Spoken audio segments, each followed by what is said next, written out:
Ela empurrou a porta, um pouco emperrada pelo desuso. Ali dentro estava fresco e agradável porque ficava do lado contrário ao sol forte.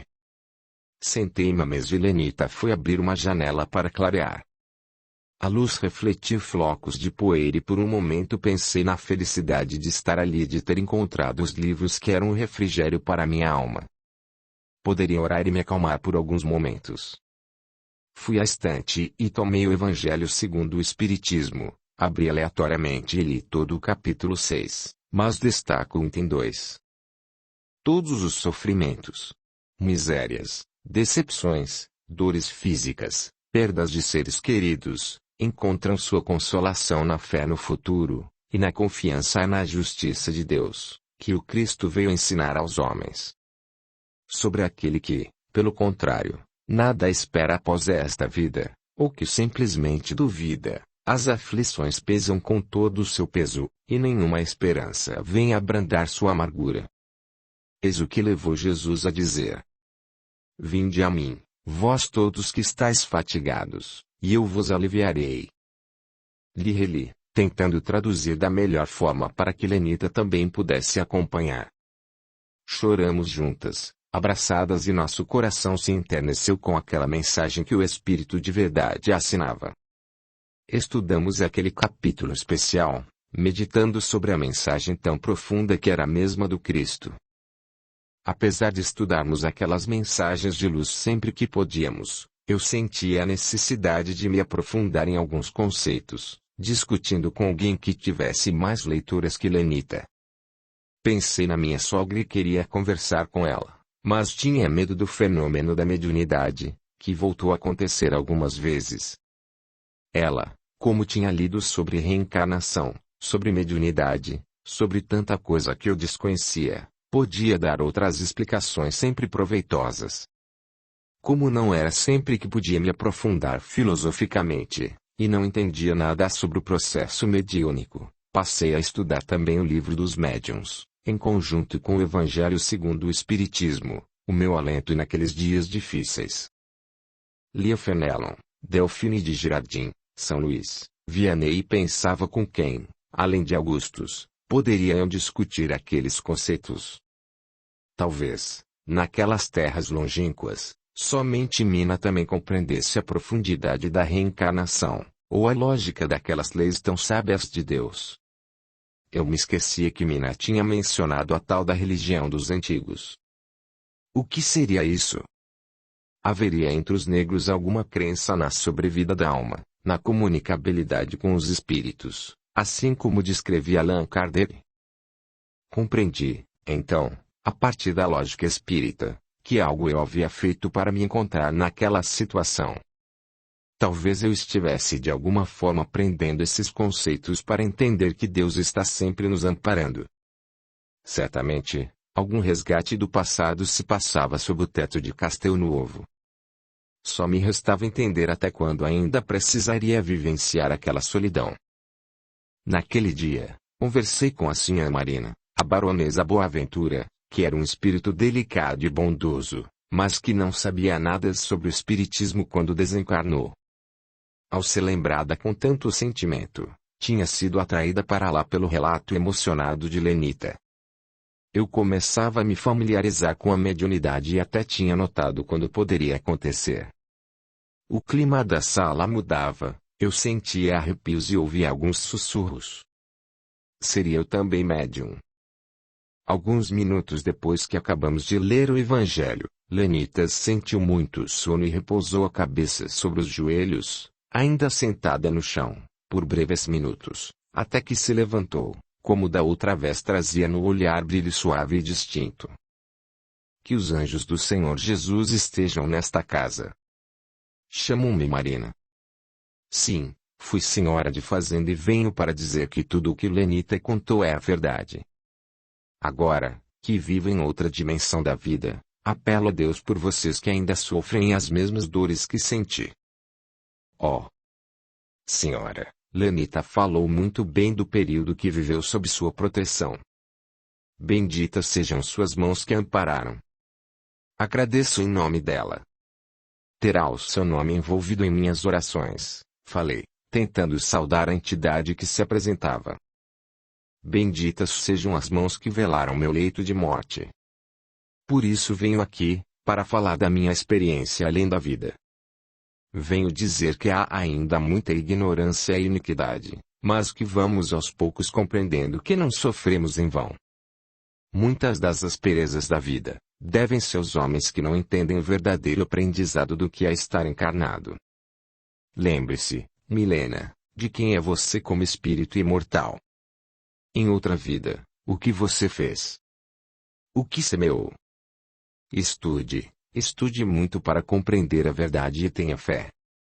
Somente assim conseguirá forças para continuar na jornada. Voltarei quando for permitido. Lenita tombou o corpo sobre a mesa e desmaiou. Não conseguiu receber esse espírito da mesma forma que tinha recebido minha sogra. De alguma forma, talvez por ela ter afinidades, o processo mediúnico exauriu. Tentei reanimá-la e quando acordou, contei a ela sobre a visita de sua amiga do passado. Juntas oramos uma prece sentida em favor daquele coração sincero que nos vinha trazer alento. Convidamos mentalmente para que ela viesse sempre durante os estudos, assim como tínhamos convidado a baronesa Terezinha. Capítulo 9. Vilezas. Todos nós temos um bom espírito, ligado a nós desde o nascimento, que nos tomou sob a sua proteção. Cumpre junto a nós a missão de um pai junto ao filho. Há de nos conduzir no caminho do bem e do progresso, através das provas da vida. O Evangelho segundo o Espiritismo, capítulo 28, item 11. Uma semana de estudo junto às minhas duas protetoras se passou, quando aprendi sobre moral espírita, justiça divina e mediunidade. Eu estava na expectativa de que José Maria regressasse movido pela urgência da libertação dos escravos. Até queria que ele voltasse, porque pensava na situação dos negros. Quanto à minha própria situação, parecia mais conformada, por causa dos estudos espíritas que me ensinavam a indulgência e o perdão. Eu sabia agora que todo o efeito tem uma causa e que, às vezes, a causa não está nesta vida. As ideias de fuga foram se tornando cada vez mais distantes de minha mente. Tinha medo de desrespeitar a meu pai e não queria de forma alguma voltar a viver sob seu jugo. Algumas vezes eu ainda pensava, se tivesse liberdade, para onde eu iria? Senti-me por algumas vezes até feliz por poder sair todas as tardes para estudar e ler o que agora era o meu assunto favorito. Enquanto ninguém me importunava, esquecia-me de que era prisioneira naquela que deveria ser a minha própria casa. Até que certa noite, da qual nunca me esquecerei, fui acordada por um barulho, ouvi passos pelo corredor. A chuva castigava as vidraças e raios cortavam o céu enquanto o vento sussurrava maldições e agouros na ladainha de vogais posteriores e assobios. Eram tantos barulhos, que deixei de ouvir os passos. Encolhi o corpo embaixo do lençol e esperei aguçando mais o ouvido. Trovões e clarões cortavam o céu. Poderia ser que meus ouvidos estivessem enganados com a confusão de sons. Alguns minutos de mais chuva e, então, a maçaneta do meu quarto girou, fazendo o seu rangido enferrujado. Isso fez com que meus cabelos se arrepiassem de medo. No meio de uma tempestade assim, poderia ser a alma do falecido barão. Agora que eu estudava os mortos, sabia que isso era possível. Afastei os pensamentos de medo, pois que já tinha conversado com outros mortos e nunca vieram me assombrar. Pensando assim, sentei-me na cama e acendi uma vela para ver melhor. Somente penumbra e vento. Se fosse uma alma perdida não precisaria abrir a porta, pensei, não precisaria girar a maçaneta. Então, a primeira coisa de que me certifiquei foi que a trava de madeira estava impedindo a entrada. Suspirei aliviado e até criei coragem. Quem está aí? Helenita. A voz trovejante que respondeu não deixou dúvidas. Era Leôncio. Ele esmurrou a porta, depois de gritar para que eu abrisse. Respondi o mais calmo que pude. O que quer aqui a essa hora da madrugada? Quero me certificar de que esteja tudo bem com a senhora. Está chovendo muito, pode ser que tenha muitas goteiras por aí. Eu olhei para o chão, iluminando com a vela e não vi nenhum brilho que indicasse poça de água. Nada de diferente além do barulho da chuva. Corajosamente, respondi. Estou dizendo, está tudo bem. Não há nada para se certificar, deixe-me dormir em paz. Ouvi o silêncio, depois os mesmos passos se distanciaram pelo corredor. Suspirei aliviada. O que um homem daquele queria no meu quarto? Logo em seguida os passos voltaram com maior efusão. A primeira batida do metal na porta, pensei que um raio tinha caído sobre a fazenda. Instantes depois, ouvi nova batida e compreendi que Leôncio estava disposto a arrebentar a porta com um machado ou qualquer outro instrumento desses. Rapidamente pulei da cama e resolvi que o melhor a fazer era impedi-lo de concluir seu intento. Vou abrir, não precisa quebrar tudo.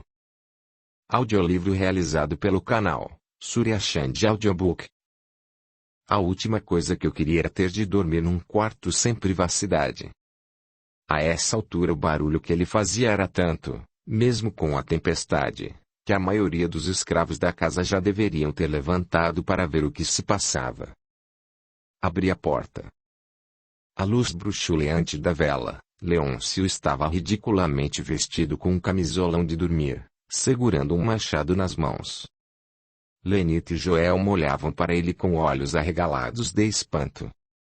A vela tremia em minhas mãos medrosas, quando ouvi que ele gritava. Negras encheridas voltem à cozinha. Não se pode ter privacidade. Quem as chamou aqui? Não fui eu, nem a senhora baronesa.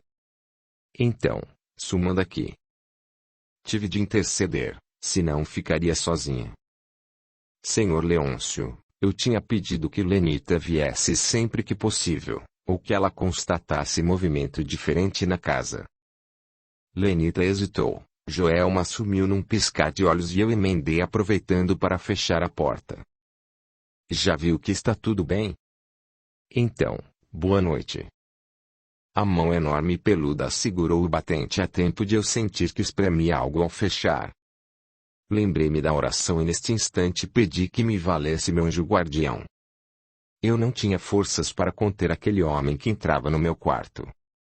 A voz gutural, desta vez tentando sussurrar, exclamou ao entrar. Tenho ordens do patrão. Não conseguia entender o que era aquilo. O que ele queria comigo no meio da noite? Por mais que ele tentasse explicar em seu linguajar trancado e preconceituoso, eu jamais conseguiria entender. Percebi que ele estava muito bêbado e com os reflexos lentos. Até que uma palavra chamou a minha atenção em meio ao emaranhado de outras, que ele tentava dizer. Herdeiro.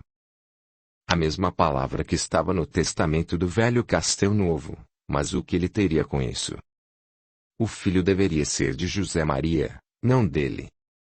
Minha jovem experiência não pôde alcançar as sutilezas da vida. O castiçal que eu tinha acendido se apagou com o vento, ficando apenas uma pequena vela na minha cabeceira. À medida que a massa descomunal de homens se empenhava em me agarrar, eu, tão insignificante e pequena, conseguia me esquivar por entre as pernas dele, por entre as mãos enormes, por entre as frestas para me esconder embaixo da cama. Vi quando Lenita entrou no quarto e rolou por baixo do gigante. Fiquei encolhido ouvindo a luta dos dois, presa entre as frestas da cabeceira da cama, sem poder ajudar minha amiga. Ele a subjugava sob seu corpo enorme. Depois de alguns momentos, estiquei as mãos tateando no escuro, senti os braços dele, a cabeça tombada para baixo, estiquei bem os dedos e alcancei os olhos dele com furor. O gigante sentiu e se esquivou, virando de lado, xingando. Lenita aproveitou e pulou com agilidade para um canto e escutei um estrondo de algo quebrando sobre ele. Talvez Lenita tenha batido na cabeça dele com algo grande, uma cadeira, ou algo ainda maior. Enquanto eu parecia desmaiado no chão, a luz tênue da vela não me permitia ver muito, senti que Lenita me puxava pelas mãos para sairmos dali. Corremos para os aposentos de José Maria e nos trancamos lá dentro. A cama enorme me trazia recordações ruins, de quando tínhamos brigado na noite de núpcias ou de quando ele conversava comigo, tentando me explicar nosso relacionamento. Nós nos abraçamos e choramos juntas, com medo de que Leôncio desse a volta pela casa e entrasse pela janela. Logo a tempestade cedeu lugar a uma linda lua cheia que clareava tudo do lado de fora como se fosse dia. Se nós queríamos fugir, aquela era a hora. O luar iluminou o quarto enquanto orávamos em voz alta agradecendo às nossas protetoras por estarmos vivas. Porque Leôncio tinha me atacado. Porque tinha tentado me matar no meio da noite. Não sei se entrei em pânico por alguns instantes, mas, quando fechei os olhos, vi a baronesa Marina que me acenava e dizia suavemente: Irmã, tenha calma, suas orações foram ouvidas. Fiquei uns instantes sem ação, quando dei por mim e voltei a olhar para a janela. O luar continuava tímido após a chuva e a mensagem se perdeu. Não consegui orar mais porque minhas mãos ainda tremiam. Meu corpo todo parecia esquivar-se ainda das mãos enormes que me agarravam resvalando pelas minhas pernas, lançadas em minha direção. Você está bem, Lenita? Consegui perguntar com voz trêmula ainda de susto e ela respondeu mais calma que eu. Nada que não tenha experimentado na vida. Vai passar. 2 lágrimas rolaram de seus olhos negros amendoados e senti que ela era mais forte do que eu pensava. Quando olhei para ela compreendi o sacrifício que ela fizera por mim, sujeitando-se ao gigante no meu lugar. Agora tinha entendido o que ele queria. As roupas de Lenita estavam sujas de sangue, mas ela era durona. Procurei algo para que pudesse vestir, mas só encontrei roupas masculinas ali naquele quarto de meu marido. Teriam de servir. Lenita, corajosamente, abriu a janela para espiar pelos alpendres se havia alguém escondido nas folhagens. Quando ela voltou, relatei com cuidado o rosto que vira. Era de nossa protetora baronesa Marina Boaventura, um espírito amigo. Lá fora, não havia ninguém. O vento ainda soprava úmido. Eu me dei conta de que talvez o gigante Leôncio estivesse morto. Não queríamos isso, mas Lenita teve de revidar para que ele nos deixasse em paz. Se ele se levantasse, eu não mais poderia ficar na mesma casa que ele. Nem poderia fugir.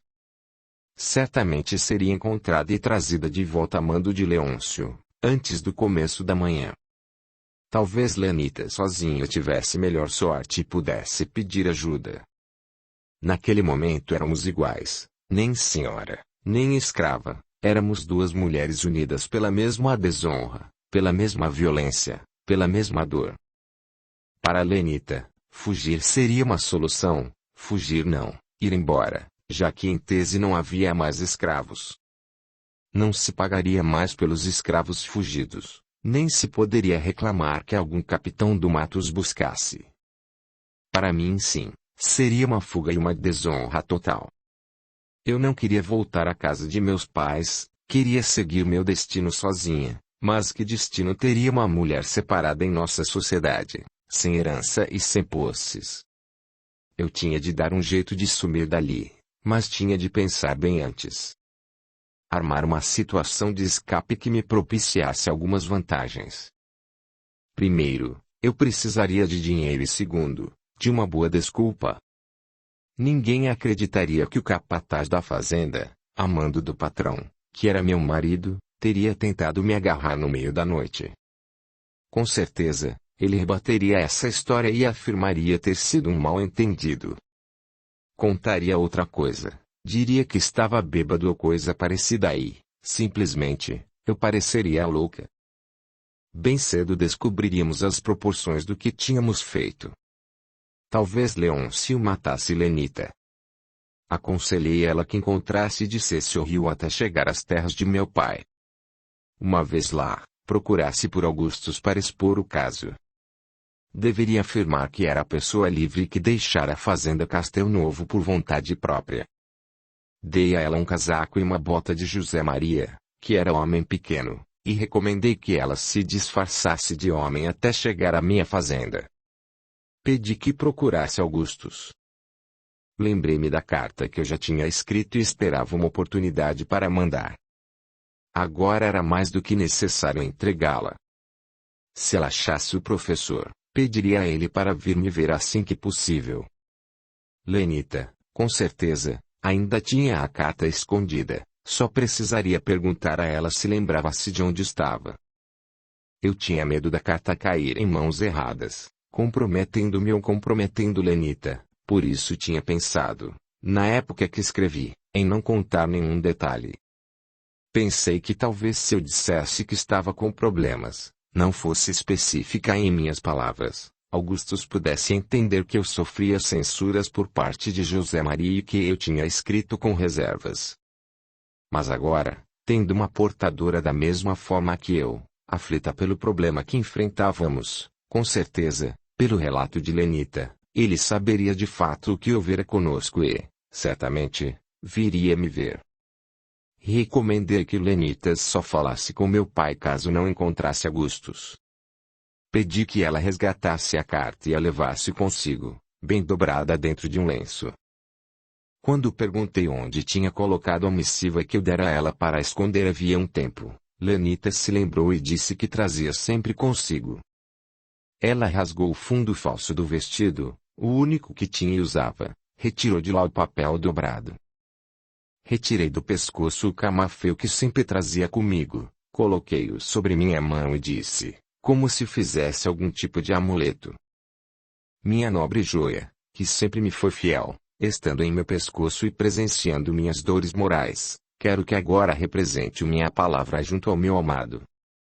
Dei a Lenita o meu camafeu que tinha sido de minha avó, para provar a Augustus que a carta era autêntica, comprovando minhas palavras. Ele reconheceria aquele camafeu, porque o tinha elogiado, sabia que combinava com minha pele. Como ela era pessoa caprichosa, dobrou muito bem o papel junto com o camafeu que eu tinha tirado do pescoço e escondeu tudo dentro do cano de uma das botas de José Maria, que agora calçava, disfarçada de homem. Havia escrito aquelas palavras, quando pensava em fugir. Dizia eu no meu apelo ao professor. Augustus. Foi com pesar e por acaso que descobri que nem todas as cartas que você e mamãe me enviaram, chegaram às minhas mãos. Não foi por descaso, não foi por ingratidão, não foi por orgulho. Simplesmente, sofri uma espécie de censura. Minha situação pode ser comparada à dos escravos, menos a parte dos trabalhos forçados. Sinto-me só e triste, distante de todos, sem motivo para viver aqui no meu isolamento. Não posso entrar em maiores detalhes porque sou proibida de falar. O senhor, professor, lembra quando estudamos a Revolução Francesa? Somente uma revolução em toda nossa sociedade seria capaz de me resgatar dessa situação. Por favor, venha me ver. Milena. Antes de Lenita ir, criamos coragem para ver onde estaria Leôncio. Porque ele não tinha vindo ainda atrás de nós. Voltamos, lentamente, ao quarto onde eu dormia e vimos que ele ressonava, metade do corpo caído sobre a cama e as pernas no chão, exatamente no mesmo local que o havíamos deixado. Fugimos dali apavoradas. Talvez estivesse mesmo desmaiado ou estivesse morrendo. Conversamos em sussurros e descobrimos que precisávamos nos certificar de que Leôncio estava vivo. Lenita criou coragem e o cutucou com a ponta da bota que agora calçava. Ele não se mexeu. Ela me ajudou muito naquele momento de desespero. Eu não podia ir atrás de Augustus, meus pais me veriam e não entenderiam meus problemas, nem poderia voltar ao meu quarto que estava ocupado. Não poderia no dia seguinte ficar trancada no quarto de José Maria com medo de que Leôncio acordasse. Se eu chamasse outros escravos seria perigoso, eu não tinha ainda inventado uma boa desculpa. Então, resolvemos colocá-lo na cama. Lenita me ajudou e pegamos as pernas dele com esforço. Foi muito difícil, eu contava com a força dela, porque as minhas mãos pareciam impotentes. Eu sentia tremores ao tocá-lo, tinha sido traumático para mim. A própria cena que agora visualizávamos ainda era chocante. Vê-lo com a cabeça ensanguentada, a mesa em pedaços pelo chão, partida ao meio pelo impacto. Uma das pernas do gigante exibia à altura do joelho uma ponta de madeira para fora, horrível de ver. Empurramos sem sucesso por muito tempo, até que achamos que não cairia mais no chão. Ele não estava morto, respirava com esforço fazendo barulho. Descobrimos que só acordaria mesmo no dia seguinte. O efeito do álcool ou a pancada da mesa tinham feito estrago. Lenita partiu antes que amanhecesse e me vi sozinha como nunca me sentira. Se ela fosse sozinha, teria alguma chance. Se eu fosse com ela, na certa haveria uma busca em meu nome. Se Leôncio estivesse de pé pela manhã, certamente, ele nos procuraria com todos os homens de José Maria para contradizer qualquer história que disséssemos. Se eu tinha uma amiga no mundo, essa amiga era ela. Chorei por algumas horas, lembrando minha condição e a dela. Lembrando que nós duas juntas tínhamos enfrentado um gigante naquele dia, de certa forma nós o tínhamos derrubado. Duas mulheres, desconsideradas pela sociedade, sem direito de escolha. Era preciso mudar isso. Em algum lugar dentro de mim eu senti essa ânsia pela liberdade. Essa vontade de sair pela porta e me esconder em alguma cabana no meio do mato. Vivendo de meus pobres recursos, vivendo em contato com a natureza e com os animais. Aquelas reflexões ficaram ecoando em minha cabeça durante aquela tumultuada madrugada. O ataque de Leôncio, a história do herdeiro, o direito à liberdade. Por mais estranho que pudesse parecer, depois daquelas reflexões sobre liberdade, eu tinha perdido, completamente, o medo do dia seguinte, de quando o gigante despertasse. Comecei a orar com mais fervor, lembrava as orações que tinha lido nos livros espíritas, já que meu coração não conseguiria elevar-se sem ajuda. No fundo, eu sabia que tudo iria se resolver segundo os desígnios de Deus e confiava nessa minha intuição. Curta, comente, compartilhe, e se inscreva, se já não o fez. A gratidão é o caminho da evolução. Capítulo 10. Gravidez. Depende do que sentes por ele, Leila. É mesmo amor? Como podes ter certeza em tão pouco tempo? Redarguiu o pai, chegando ao cerne do assunto que queria abordar. Tenho certeza no fundo de meu coração, papai. Ao amor dele me sinto ligada da mesma forma que tenho necessidade de viver perto de ti. Leila, a filha de Charles, diálogo entre Charles de Guzmán e Leila, sobre o amor. As horas foram passando e minhas convicções cedendo aos raciocínios de minha mente irrequieta. Ninguém viria para me ajudar. Eu teria de resolver por mim mesma. Teria de me levantar em poucas horas e justificar por que Leôncio estava desmaiado no meu quarto. Não me ocorria nenhuma ideia que justificasse isso. Meus pais viriam ver-me, me levariam para paraíso mais uma vez. Nunca mais permitiriam que eu saísse, com vergonha de mim, uma filha separada, rejeitada pelo marido.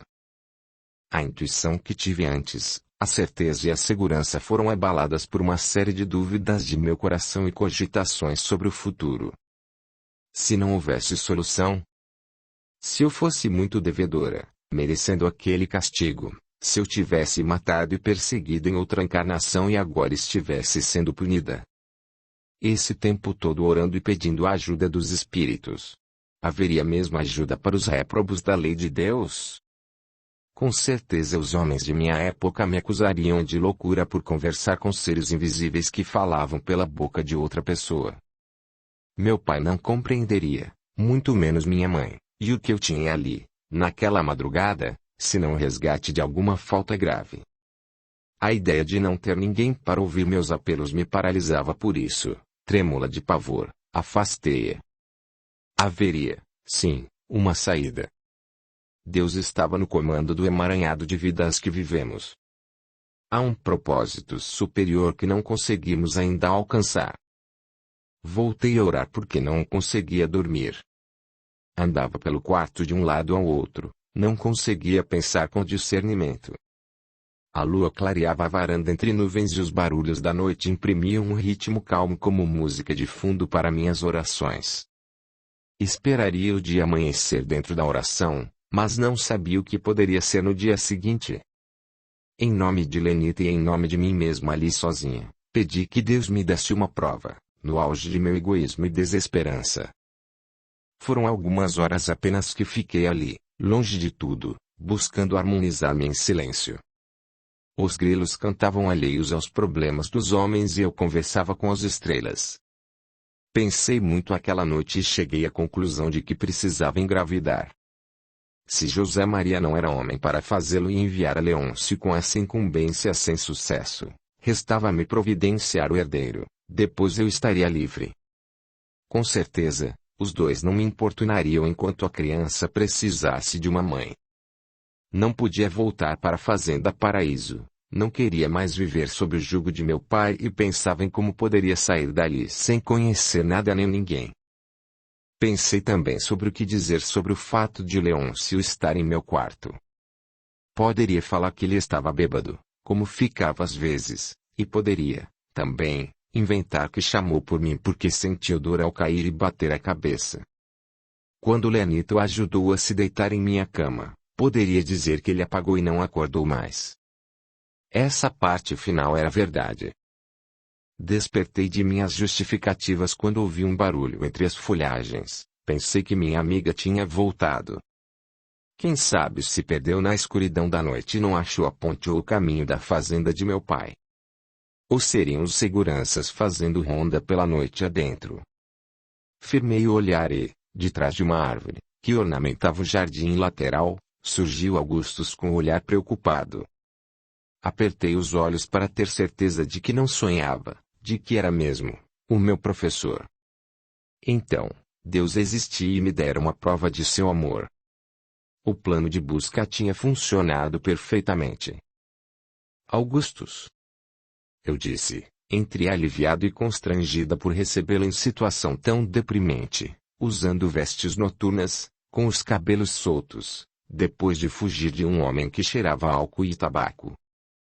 Cobri meu corpo com uma manta que encontrei sobre a cama de José Maria e saí para a varanda. Num momento, várias emoções me assaltaram, alternando-se. Saudade, alívio, cansaço. Lágrimas desceram pelo meu rosto. Lembrei-me de Lenita, pelo menos tinha conseguido encontrá-lo, pediu ajuda. Ele saltou as treliças de madeira que nos impediam o contato e veio em minha direção como amigo dedicado que era. Ao se aproximar, vendo meu estado trêmula de choque, abraçou-me e só então percebi como amava. Eu, então, aconcheguei-me em seus braços, não me lembro se apertei sua cintura ou, simplesmente, encostei o rosto em seu peito. O calor que vinha dele me aquecia a alma.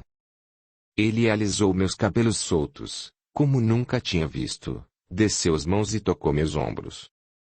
Vendo que eu chorava, ele segurou meu rosto para secar as lágrimas que corriam e, inevitavelmente, nossos lábios se tocaram no impulso. Eu não conseguiria dizer que tipo de magnetismo nos prendia a um ou outro, não fosse apenas amor. Tudo o que me havia acontecido no início da noite, não tinha mais importância. Eu queria aquele beijo que me lembrava de que havia uma razão pela qual continuar viva. O que houve, minha querida? Você está bem? Algum lugar machucado? Ele me apertava com mãos carinhosas, delicadamente, certificando-se de minha integridade física, e eu o apertava contra mim, querendo ter certeza de que não sonhava. Beijou-me uma das mãos, enquanto dizia: vim para levar você comigo, Milena. Temos de fugir da loucura que chama um casamento arranjado. Já basta de sofrimento. Mesmo dizendo que viera para me levar dali, não afastava o corpo do meu e fomos cedendo ao contato e à proximidade um do outro. Eu não conseguia responder, nem negar, nem me afastar dele, nem ele de mim. Nossos corpos se recusavam a se separar um do outro. Há muito tempo queríamos nos abraçar assim, Sentíamos que aquele abraço era um reencontro. Eu, desde que era uma adolescente, pensava nele, e ele, creio que desde que eu me declarara apaixonada. Certamente, em outras vidas já estivéramos juntos. Aquele corpo junto ao meu trazia-me reminiscências de que o já estivera, exatamente, naqueles braços, segura, feliz. Ele relutou antes de entrar no quarto. Queria que eu saísse com ele, mas eu não podia ir sem antes vivenciar aquele amor. Eu puxei para sentarmos juntos em uma espreguiçadeira que ficava próxima à grande porta lateral que saía para o alpendre e o luar serviu-nos de abajur. Abri a manta que me cobria e abracei-o com as vestes compridas de seda com que costumava dormir, rasgadas pelo ataque que sofrera. Apenas nós dois, sem julgamentos, sem repreensões, sem proibições. O suficiente para revelar a beleza de nosso amor e ocultar a infração à lei dos homens. Sem receios, somente entregas a muitos sonhadas por nós dois. Não era mais o Augustus que eu conhecera antes, cheio de deferências e receios, mas um novo homem, livre das amarras sociais que o tolhiam, inteiramente meu. Os primeiros tons de rosa coloriram o horizonte e nos despertaram de nosso sonho de amor. Enquanto nos recompunhamos, ele disse com suavidade para que eu me apressasse, vestisse algo apropriado, pegasse alguns pertences, porque precisávamos fugir dali. Só então pude pensar com mais calma e lucidez. Eu era agora uma mulher, talvez ficasse mesmo grávida. Não havia premeditado isso, nem mesmo como vingança a meu marido. Não. Acontecera de maneira pura, como acontece a duas pessoas que se amam. Não precisaria fugir como uma criminosa. Respondi imitando a mesma suavidade dele, que estava longe de igualar. Meu amor, não posso fugir. Entenda. Desgraçaria o nome de meu pai e o seu. Haveria represálias por parte de meu marido.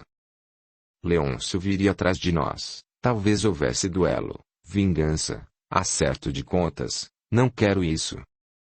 Contento-me se você puder esconder Lenita e amparar. Preciso pensar melhor no que fazer. Tenho tentado pensar em algum meio de sair dessa situação como esposa desse desgraçado, mas não consigo. Não tenho muitas joias ou dinheiro, não sei para onde ir. José Maria está viajando e não creio que Leôncio se levante esta manhã. Temos algum tempo ainda. Augustus passou as mãos pelo meu cabelo, carinhosamente, como se buscasse minha aprovação por meio da carícia ou se quisesse contrapor sem me magoar. Não posso concordar, Milena. Vim até aqui para buscar você. Contamos tudo a seu pai, ele há de entender. Você sofreu um ataque, Lenita tomou seu lugar, percebi isso. Foi violento, agressivo, covarde. Ele usou a força. Minha querida. É perigoso demais, não posso deixar você aqui com esse louco. Já aceitei perder demais. A resolução foi de seu pai em casar a filha. Tive de me calar e, depois, diante dos direitos de seu marido. Mas, acredito que mesmo ele, quando souber, unirá ou denunciará esse capataz. Se ele não fizer, eu o farei. Senti que a voz dele tremeu pela urgência da situação. Constatei que ele não tinha compreendido a maneira como eu vivia. Tentara insinuar uma vez, quando o pai de José Maria faleceu, tentei dizer que nunca conhecera o amor ou o sexo, mas não pude ser clara na época. Naquele momento, não poderia sentir pudor de revelar o que me acontecia. Tentei explicar com cuidado. Augustus, ouça-me primeiro. José Maria dorme todas as noites aqui neste quarto e, muitas vezes, convida Leôncio. Agora compreendo que Lenita, uma vez, tentou me explicar, meu marido não gosta de mulher. Ele precisa de um herdeiro e mandou o companheiro providenciar. O barão de Castelnovo deixou isso bem claro em nossa lua de mel, quando eu o agredi fisicamente. Ele jurou que nunca mais iria me tocar, pelo que entendi, nunca quis. Lembra a cicatriz no rosto dele, por ocasião do enterro de meu sogro. Fui eu que fiz com uma lasca de louça quebrada na única noite em que tentou me tocar. Com esforço, expliquei a ele tentando falar lentamente. Não me senti constrangida, pois estava diante do homem o qual tinha acabado de conhecer intimamente. Depois concluí: Lenita, salvou-me. Deixe que Leôncio pense que foi comigo. Posso fingir que estou grávida se ele se levantar. Meu amado levou a mão à testa, com evidente preocupação, como se não acreditasse no que ouvia, percebendo diante daquela constatação que o problema era maior do que supunha, havia outros matizes e implicação. Conseguiu num minuto enxergar as dimensões da trama a qual meu pai me metera, muito maior do que ele esperava. Milena, está me dizendo que você não. Que você nunca. Quero dizer, que não conhecia o amor. Eu poderia ter pedido a anulação do seu casamento. Mas agora é tarde. Acabo de complicar ainda mais a sua situação, minha querida. Sinto muito. Ele disse, consternado, percebendo sua própria responsabilidade no que acabamos de fazer. Pela primeira vez, percebi que ele se engasgou com as palavras. Não esperava que eu fosse virgem. Senti-me, pela primeira vez na vida, dona de minha vontade e de meu corpo. Não, meu querido, não se lamente, você me deu exatamente o que eu queria.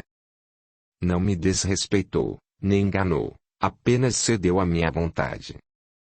Deixou-me o poder de decidir sobre quem quero no meu leito e, eu sempre quis o que acabou de acontecer.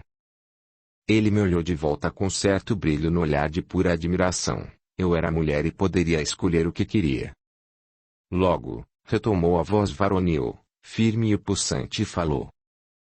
Vou levar você comigo ou fico aqui, escolha. Busco um médico de confiança para me certificar de que esse capataz seja atendido. Depois, pensamos em como ficamos. Eu a amo demais para deixar você sozinha à mercê de um. Nós nos beijamos com paixão uma última vez, naquela manhã, não tínhamos tempo para mais.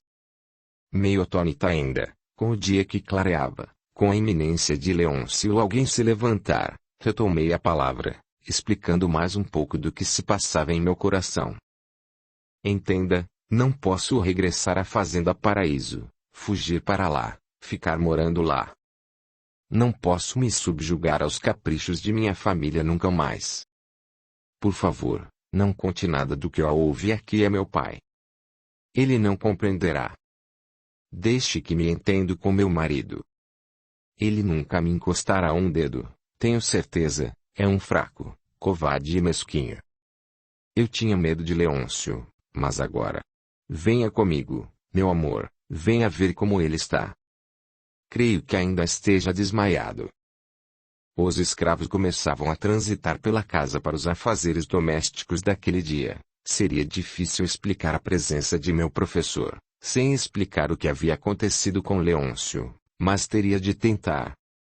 Eu não lhes devia esclarecimentos sobre meus atos, mas como falavam os escravos. Contariam ao meu marido na primeira oportunidade. Fomos ao interior da casa, ao lugar que tinha sido o meu quarto.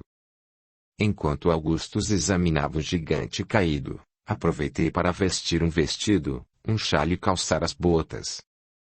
Não queria chamar nenhuma escrava, para não parecer que tinha recebido um homem no meio da noite com roupas de dormir, embora tivesse.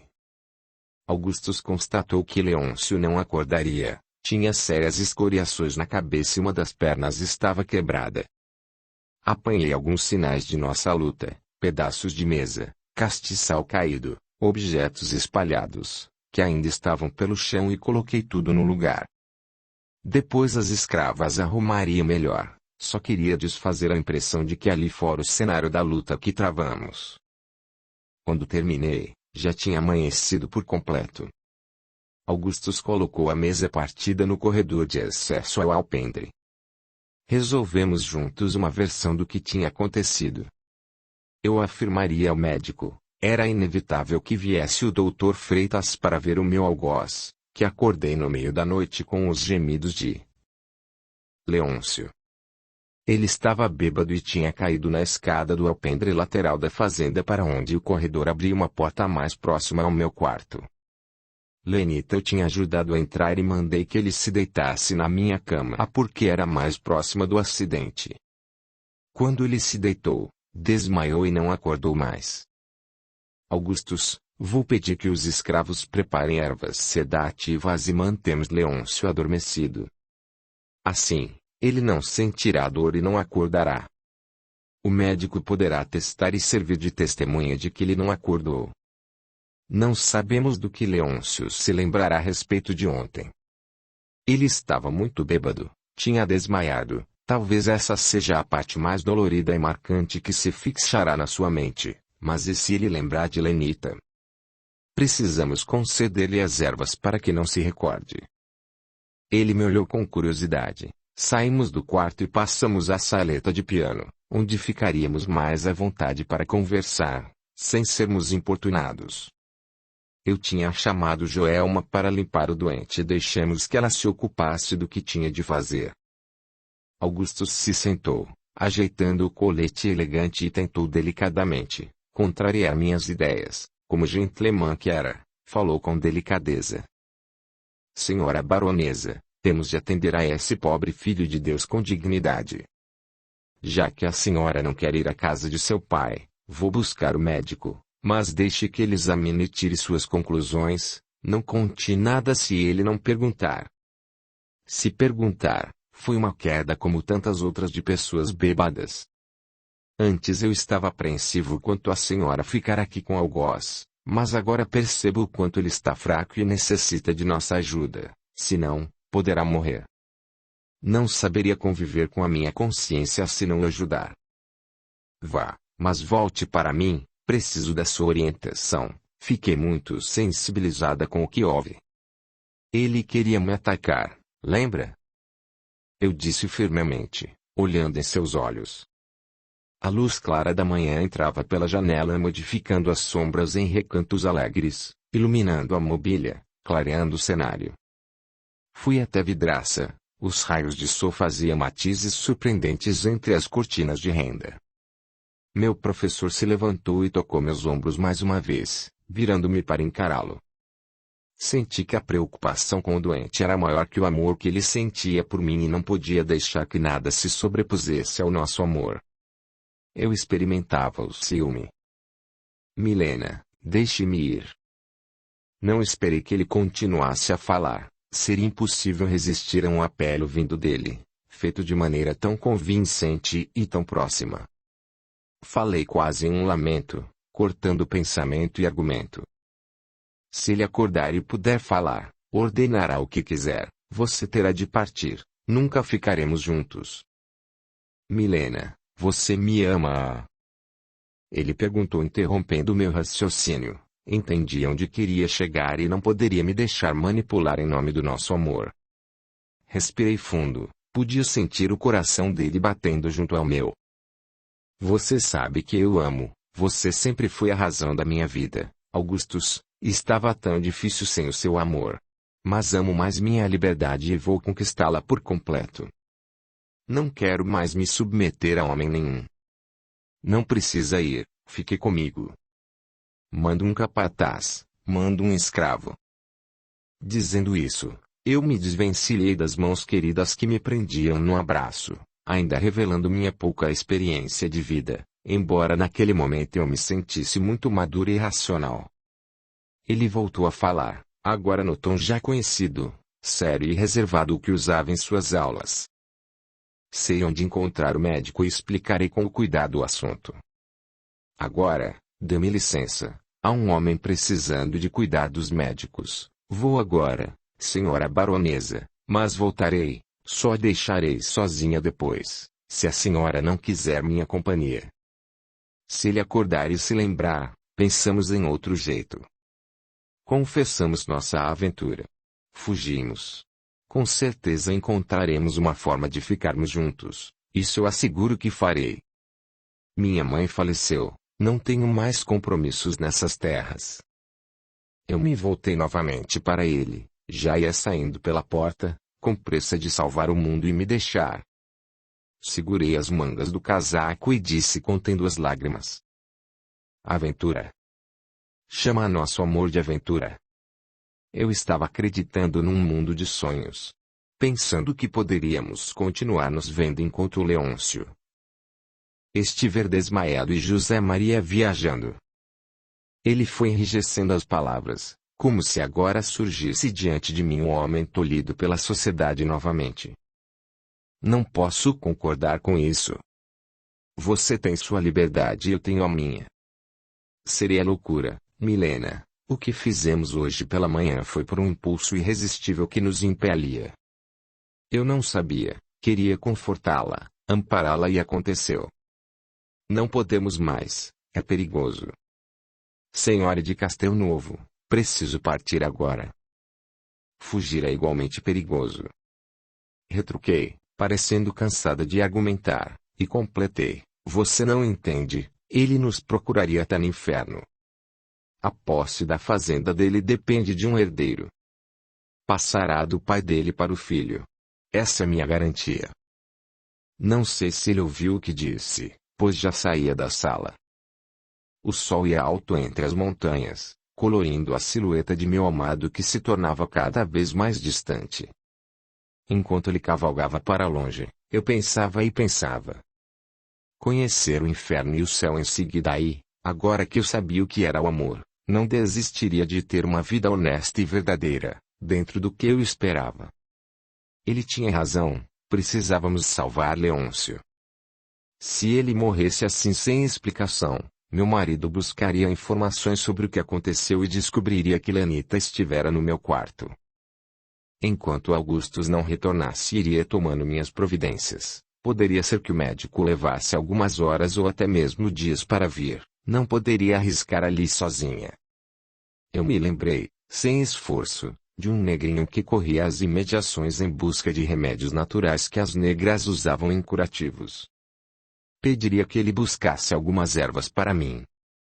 Eu também as conhecia, porque sempre que Mina ia providenciar esse tipo de remédio eu fugia para ficar junto dela, observando como ela os preparava.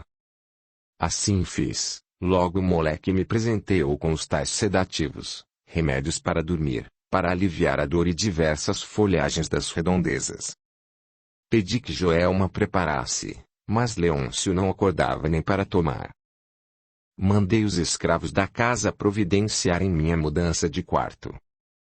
Leôncio estava no meu, não podia usá-lo. Rapidamente, moveram meu baú, livros e roupas para um dos quartos de hóspedes, mais arejado e com porta lateral para o alpendre. Lembrei-me da roupa de Lenita que ficara caída e que eu tinha escondido. Joguei tudo no fogo, antes que alguém perguntasse de quem seriam aquelas roupas. Augustus não demorou, tinha encontrado o médico e o trouxera antes do entardecer. Ele estava mesmo preocupado com a inconsciência de nosso capataz, com a possibilidade de morte. Ele dissera ao médico que eu, estando sozinha, tinha buscado ajuda na fazenda de meu pai e que ele tinha se prontificado a ajudar. O médico não quis saber muito. Encontrei-os na sala de estar. Os outros homens de Castelnovo deixaram que entrassem e mostrei o caminho de meu antigo quarto. Fomos entrando e encontramos Leôncio ainda desmaiado, mas com o rosto limpo, e o corpo coberto com um cobertor. Os escravos o tinham limpado e recostado, confortavelmente, sobre as almofadas. Ele tremia de frio ou febre. Sim, ele está com um ferimento na perna, disse Joelma, a outra escrava que tinha visto Leôncio no meu quarto e que agora eu tinha certeza que ela me ajudaria, sem dizer nada sobre o ataque a quem quer que fosse. Olhei para Augustus, como se criasse coragem e Joelma levantou as cobertas para que o médico examinasse. Havia, visivelmente, um hematoma enorme e um ferimento de uns 10 centímetros causado por alguma lasca de madeira da mesa que Lenita quebrou sobre ele. Perguntei algo para desviar meus pensamentos da imagem forte que vi ali. Joelma, ele já acordou? Não, senhora, está desmaiado ainda, atrás da cabeça há outro ferimento, mas botei algumas ervas para parar o sangramento. Ela disse em seu jeito simples e eu completei com a fala, que embora não fosse verdade, revelava o que deveria fazer, ou o que era esperado que uma esposa fizesse. Vou escrever a José Maria. Eu disse isso, mas para que soubessem que eu deveria avisar, mas por dentro não tinha vontade nenhuma de resolver daquela maneira a situação. O médico, que entrava conosco, efetivamente, examinou Leôncio e elogiou o trabalho de Joelma ao estancar o sangue. Fez rapidamente alguns testes, olhou dentro dos olhos, checou a respiração e o coração e disse que o caso estava além de suas possibilidades, que ele não poderia fazer nada enquanto Leôncio não despertasse. Deveríamos esperar. O trauma na cabeça era bem grave e não sabia se teria volta ou se ele recobraria a consciência em seu juízo perfeito. Imobilizou a perna do doente, após retirar o pedaço de madeira e recomendou que se ele acordasse não poderia sair da cama. Acertados os sedativos, todos os cuidados ficaram por conta de Joelma e de um escravo que já o servia desde a morte do velho barão. Ele era bem responsável e poderia dar conta do ocorrido a José Maria quando fosse oportuno. Escolhi-os para cuidar do capataz de propósito porque os dois eram bem discretos. Em seguida, Augustus se foi sem que tivéssemos a chance de conversar em particular. Eu não sabia se ele voltaria ou se meu pai ficaria sabendo do acontecido, já que esse tipo de notícia corria rapidamente pelas redondezas. Capítulo 11. Ventura.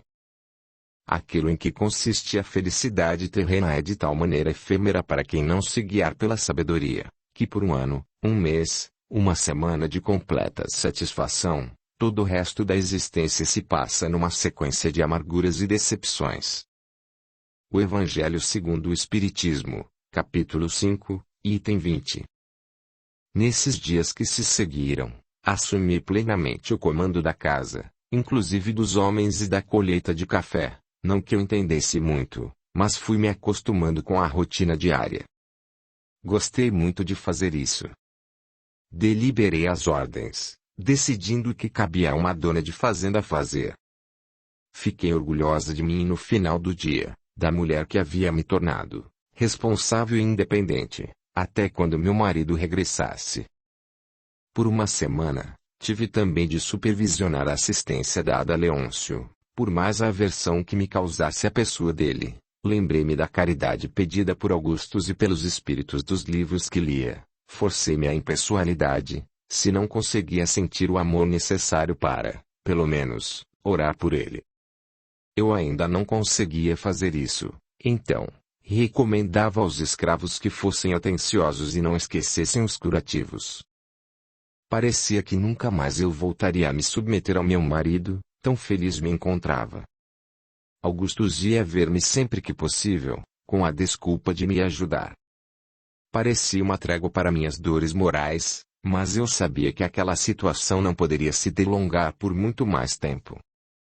Teria, cedo ou tarde, de escrever mesmo a José Maria para chamá-la de volta, se é que ele já não estava a caminho por conta do decreto de liberdade. Meu pai quis vir ver-me assim que soube da situação de Leôncio e Augustus não sabia se poderia ou não explicar detalhes do caso sem comprometer os reais motivos da queda dele. Porque vivíamos em um sistema patriarcal, meus familiares queriam intervir na administração da fazenda sob meu comando, propor pessoas de sua confiança, enfim, tomar a frente de Castelnovo, o que eu não poderia permitir.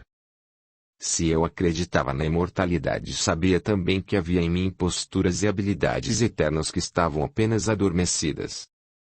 A mulher forte, livre e independente que eu havia sido em outros tempos despertava. Alguns dias depois, meus pais vieram visitar-me e socorrer-me, em meu ver, atrapalhar minha autonomia. Meu pai já trouxera uma pessoa capaz de administrar a fazenda na falta de um homem, mas dispensei-o na entrada. Era inadmissível que ele pudesse resolver assuntos meus sem que eu pedisse. Se cedesse agora, teria de ceder sempre à sua influência autoritária e não queria nunca mais me submeter a ele. Assim que percebi a pessoa estranha, perguntei: Senhor meu pai, de quem se trata? Inquiri erguendo o nariz, como se algo no ar me incomodasse. É Juliano Ferraz, Trabalhou no tempo de seu avô por essas terras, conhece muito de uma fazenda, pode nos ajudar, disse meu pai quando saltou o último degrau do alpendre. A tarde quente fazia com que os homens reclamassem a água e o suco. Nuvens pesadas se formavam mais uma vez na direção do rio. Com certeza, choveria ao final da tarde. Pensei no esforço do Sr. Juliano de ter vindo até ali, mas não poderia permitir nem que ele entrasse. Sinto muito, não aceitar sua ajuda, Sr. Barão de S. E meu pai, mas no momento não tenho condições de contratar ninguém. Aguardo a chegada de meu marido, enquanto ele não vem, nada será decidido. Já escrevi para ele, menti gravemente naquele momento, esperamos seu retorno em breve. Assim que os convidadores entraram na sala, chamei uma escrava para servir água e suco aos que chegavam, incluí o Sr. Juliano, mas me voltei para ele e pedi que se servisse na área da cozinha. Meus parentes não demoraram, pois sabiam que poderia chover a qualquer momento e a estrada ficava em péssimas condições. Reunimos-nos na sala de estar e resumi sem detalhes a partida de José Maria há 3 semanas e o tombo de Leôncio, nas escadas do alpendre lateral. De passagem, como quem se esquece de um detalhe menos importante, mencionei a escrava que havia fugido, como se uma coisa não tivesse, efetivamente, nada a ver com outra. Nem disse o nome dela, para não demonstrar intimidade. Como Leôncio não era oficialmente um membro da casa e sim um empregado, meu pai nem quis vê-lo. Minha mãe mudou de assunto repentinamente e falou algo sobre vestidos e costuras, referindo-se ao modelo que eu vestia, ainda vindo do tempo de solteira, ou seja, queria dizer que meu marido não me presenteara com nenhum tecido que me propiciasse ir buscar a costureira de confiança dela. Sugeriu ainda que eu fosse à cidade, comprasse o que bem entendesse e colocasse na conta do Barão Castelnuovo. Seria uma boa ideia essa, se eu não estivesse preocupada com a possibilidade de ter ficado grávida e não queria me sacudir numa estrada estável, arriscando a perder a criança. Sorri sem saber o que responder, mas por dentro estava articulando 1000 respostas com todo cuidado que não evidenciasse minha condição de esposa sem o ser. Não poderia deixar transparecer nenhuma queixa, nenhuma pista de que eu não era de fato casada assim vivia uma farsa doméstica. Eles não conseguiriam entender para onde tinham me mandado viver, mas se ali era ruim, pior seria retornar à casa de meus pais como mulher separada, um título objeto na sociedade em que vivia. Senti dentro de mim certo orgulho e preconceito que ainda não tinha notado que existia. Eu prezava tanto o que pensavam de mim a ponto de me importar? Perdi-me em pensamentos e ficamos sem assunto, rapidamente.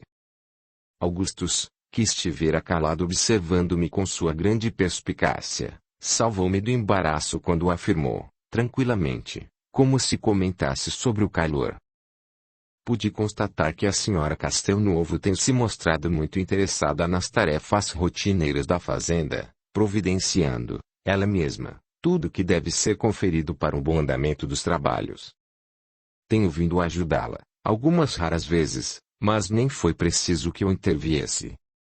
Ela tem bom entrosamento com os outros empregados e, também os escravos a respeitam. Disse o professor fazendo charme e evidenciando minhas competências para que meus pais não se preocupassem comigo ou com a colheita. Minha mãe respondeu mostrando sua verve preconceituosa e fútil. Sim, caro professor, nossa filha é inteligente e dedicada, mas sabemos que uma mulher sozinha não tem condições de gerenciar um negócio dessas proporções. Falta-lhe tamanho, falta-lhe força, falta-lhe virilidade. Em suma, uma mulher não é criada para esse tipo de trabalho, junto a homens sujos, junto a animais e a escravos. Ainda mais uma mulher jovem, como ela é, estaria sujeita a todo tipo de desrespeito. Sem conseguir conter-me, retruquei. Minha mãe, já tenho 18 anos, sei que muitas vezes, o desrespeito está dentro de casa, eu não me referia a José Maria, que nem estava ali e não poderia se defender. Referia-me ao modo como me arranjaram esse casamento-prisão. Meu amado, mais uma vez, contemporizou. Pois estou dizendo, cara baronesa de S, porque presenciei o respeito como ela é tratada. Ela consegue o que quer comandar, de forma natural, com os capatazes e homens do campo. É um dom natural que tem, que já traz em sua personalidade. A chuva me ajudou e mostrou sua força em relâmpagos e trovões ao longe. Os animais estavam assustados e ouvindo também os estrondos para o lado do rio. Meus pais se levantaram para regressar. Augustus, infelizmente, teve de segui-los naquele dia e fiquei só. Tirando aquela visita investigativa, como foram bons esses dias de profunda paz.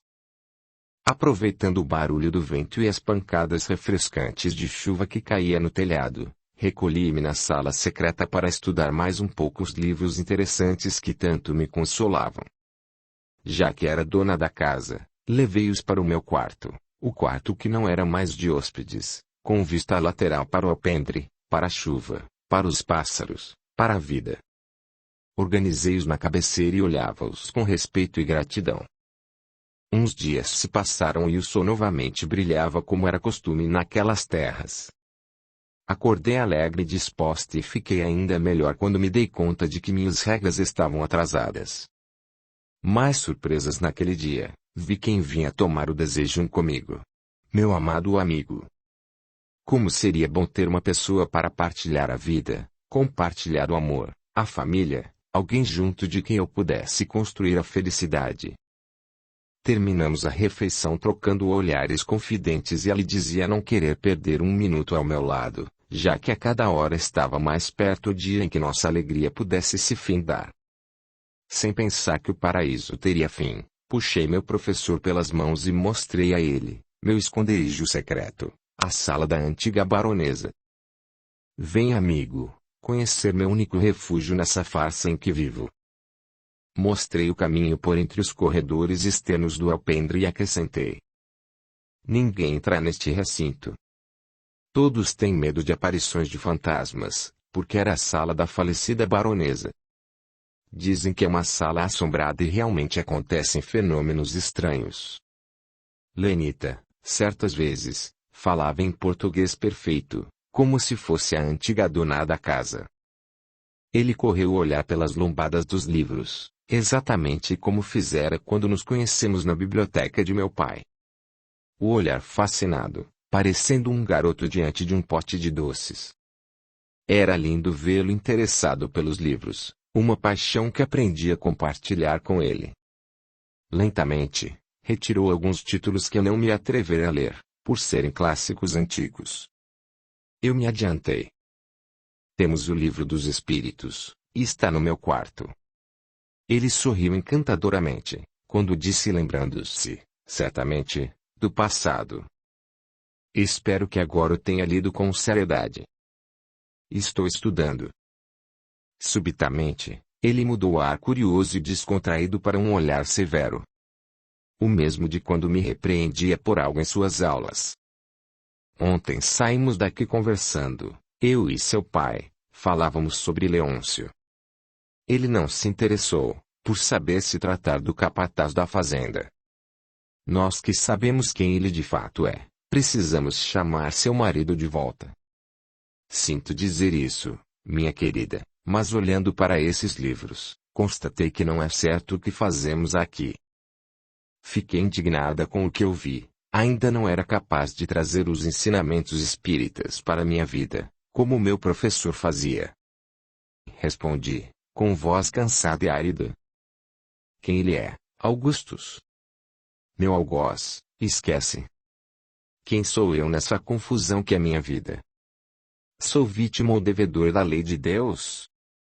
Ele segurou a minha mão, correndo os dedos por sobre os pequenos anéis de ouro que eu usava e disse entre sussurros. Acreditamos que a alma não tenha sexo, que volta várias vezes em corpos diferentes. Quem somos nós para sabermos quem foram José Maria e Leôncio em outra encarnação? Quem sabe não estiveram juntos como esposos e agora relembram a velha atração. Se eles se amam, estão como nós, separados pelos preconceitos do mundo. Não sei quem fomos, Sei que Deus é justo e nos permite o reencontro. Sinto que você os está defendendo. Puxei minha mão para longe da dele, mas meu esforço não surtiu efeito, ele não me deixou ir. Claro que não, a violência, o ardil do que Leôncio fez, amando de José Maria, não se justificam, mas compreendo o sentimento que os dois nutrem mesmo sendo do mesmo sexo. Deve ser um sentimento antigo, algo de seus espíritos comprometidos com as leis de Deus. Não entendo, meu amor, não entendo. Talvez um dia, compreenda melhor a doutrina espírita. Há tantos detalhes nas vidas das pessoas. Qual seria a minha parte nesse romance dos dois? O que eu teria com isso? Já odiava José Maria sem nem mesmo conhecê-lo direito nessa vida. Será alguma capacidade minha ou sensibilidade? Ficamos assim conversando sobre os princípios espíritas e Augustus foi me convencendo de que seria melhor que José Maria soubesse de tudo pela minha pena. Um mês após o ataque que eu e Lenitas sofremos, muito contrariada, escrevi a José Maria pedindo que ele antecipasse sua vinda. Última coisa que eu queria era que meu marido regressasse, mas não tinha escolha. Precisava relatar-lhe o acidente, o estado de Leôncio, o curso que estava dando aos assuntos da fazenda que, na verdade, era dele.